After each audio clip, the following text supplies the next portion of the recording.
Bu gün sizinlə Kanadada Royal Ontario Museum-a gedirik.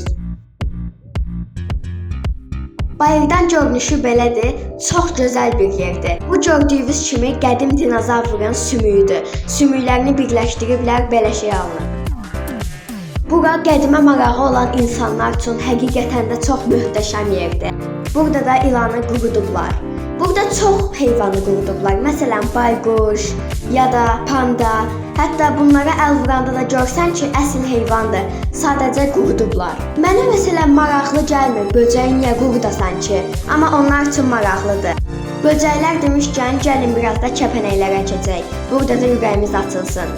Amma çox da açılmayacaq, çünki burada da böcəklər var. Arxamda gördüyünüz kimi Sian Tower var, amma görmədiyiniz kimi, çünki görsənmir. Qədimdə heyvanlar öləndə onların skeletləri, yəni formaları, ölçüləri daşın üzərinə çıxır və biz siniflə gəldiyimiz üçün bunlara aid dərs öyrəndik.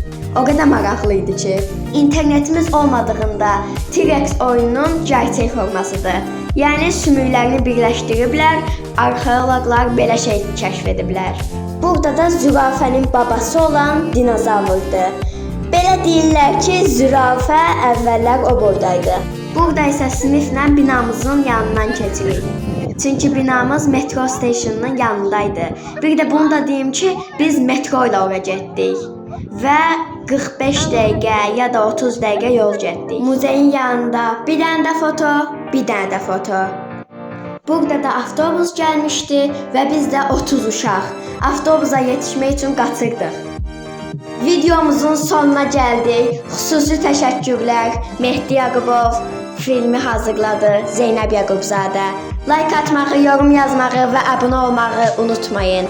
İzlədiyinizə görə təşəkkür edirəm. Sağ olun.